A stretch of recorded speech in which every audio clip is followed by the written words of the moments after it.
Salut, c'est Guillaume. Je vous propose de découvrir un extrait du prochain épisode de Course épique. Course épique, c'est chaque semaine un invité, une course, une histoire hors du commun. Je vous donne rendez-vous tous les mercredis pour découvrir un nouvel épisode et vivre une grande et belle histoire de course. Mais avant ça, place à un extrait de notre prochain épisode. Est-ce que le Jean-Philippe de 15 ans, là, si je l'avais croisé et que j'avais projeté dans ce que tu es aujourd'hui, tu as créé les conditions pour réussir à vivre de ton sport. Est-ce que c'est quelque chose que tu aurais pu imaginer possible ou tu m'aurais pris pour un fou?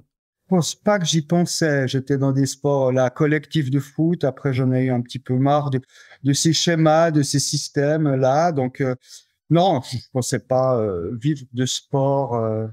Disons, je pense que j'ai toujours été assez au jour le jour. Donc, voilà, je me suis toujours un petit peu démerdé pour vivre avec ce que j'avais besoin sans vouloir, pas vraiment ambitieux, pas carriériste dans tous les cas. Donc, à ce moment-là, non. Je pense que je suis toujours un peu enfant en moi et puis j'aime jouer en fait. Après on me dira que courir dehors c'est pas du jeu, mais pour moi c'est quelque chose. Ça peut l'être, Ouais, ça peut l'être si on s'entraîne pour avec plaisir, je pense. Dans ta vie un peu plus adulte, tu as une vie qui a été assez éloignée du sport. Là, c'était une vie qui était plutôt festive, c'est ça, comme on pourrait la caractériser comme ça? Festive à me chercher, ouais, à tâter un peu à gauche à droite les excès pour se trouver et puis dépenser cette énergie certainement qui est en moi, ouais, ouais. Et donc, on n'a pas forcément les outils quand on est jeune. Et puis, vu que j'avais un petit peu la possibilité de tout faire, eh ben voilà, on va un petit peu tâter à gauche, à droite, pas toujours dans les bons endroits, dans les bons lieux, mais je pense que ça m'a formé, Ça t'a construit ça aussi. m'a construit, et puis que l'expérience de vie que j'ai maintenant à 42 ans m'aide dans ce sport, ouais, ouais. Et Jean-Philippe, tu as découvert la course à pied et le trail assez tardivement. Est-ce que tu peux nous parler plus spécifiquement d'une course qui a été fondatrice, je pense? Le 60 km de Verbier-Saint-Bernard, c'était en 2016, donc c'était il y a 8 ans seulement. Tu l'as conclu à la 2e place. Est-ce que cette course-là, c'était un point de bascule? Oui, déjà, parce que c'était l'année d'avant où je les avais vus passer, moi, sur le 115 de Verbier. Puis j'avais dit, oh, ça a l'air beau ce qu'ils font. Je suis inscrit au 60. Et puis c'est vrai qu'une fois que bon, sans vraiment pratiquer, tu finis deuxième, tu vois qu'il y a des courses plus longues et puis tu te dis, mais qu'est-ce que c'est ce sport? Donc, oui, après, voilà, automatiquement, je pense que j'ai été directement mordu par ça et puis à en vouloir plus, ouais, en vouloir plus. Ça a été très naturel, cet intérêt manifesté pour aller vers du plus long, c'est finalement de se dire que tout s'est bien passé cette fois-là, donc il n'y a pas vraiment de raison de ne pas essayer de continuer d'aller plus loin. Et puis j'ai l'impression qu'il y a ce côté aussi redécouvrir presque un nouveau sport à chaque fois, une nouvelle discipline, aller explorer complètement d'autres territoires en soi ou sportivement. Ouais, c'est exactement ça. C'est exactement ça, de sortir de ma zone de confort. Après, je dis pas que c'est facile de faire un 100 miles, mais après, une fois que tu l'as fait, bon, bah, c'est d'aller de plus en plus vite, mais après, on bascule dans la performance. Est-ce que je me pose vraiment beaucoup de fois, est-ce que la performance m'amène quelque chose de bon? Il m'oblige à m'entraîner et puis à garder cette structure de vie, ça c'est certain, parce que il y a une finalité là au bout. Mais après, qu'est-ce qu'elle m'apporte vraiment? Je sais pas si c'est super positif.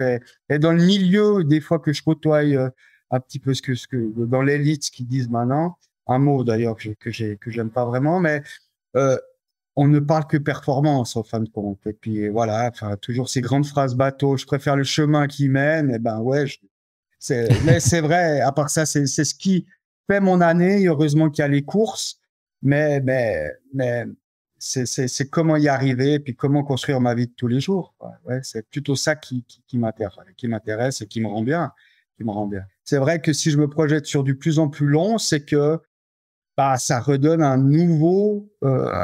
petit quelque chose qu'il faut que je remette en place pour l'année prochaine pour y arriver, quoi, tout simplement. C'est tout con, hein. C'est comme si tu veux faire plus de pognon, eh ben, comment tu fais plus de pognon? Un petit peu. Sauf que moi, c'est les kilomètres. C'est ça, la différence. Tu l'as touché du doigt et puis on avait aussi évoqué quand on avait échangé à la Diagonale des Fous, mais il y a un sujet, un rapport complexe à la compétition, à la performance, au plaisir, un peu comment tous ces curseurs se placent. Si on s'attache à la notion de performance, est-ce que toi tu la regardes comme une notion relative ou qui est en valeur absolue, qui se mesure par une position, un classement, un chrono? Est-ce que c'est ça le juge de paix ou est-ce que la performance, selon toi, elle peut aussi se mesurer parce que tu as as donné tout ce que tu pouvais ce jour-là avec tes armes du moment, et que ça en soi, ça reste une performance, et que tu peux être 13e ou 2e ou premier, ça change pas tant que ça ta satisfaction et l'impression d'avoir réalisé une performance? Ouais, la performance, c'est compliqué quand tu es souvent assez devant. Donc, forcément, tu vises chaque fois dans les premières places.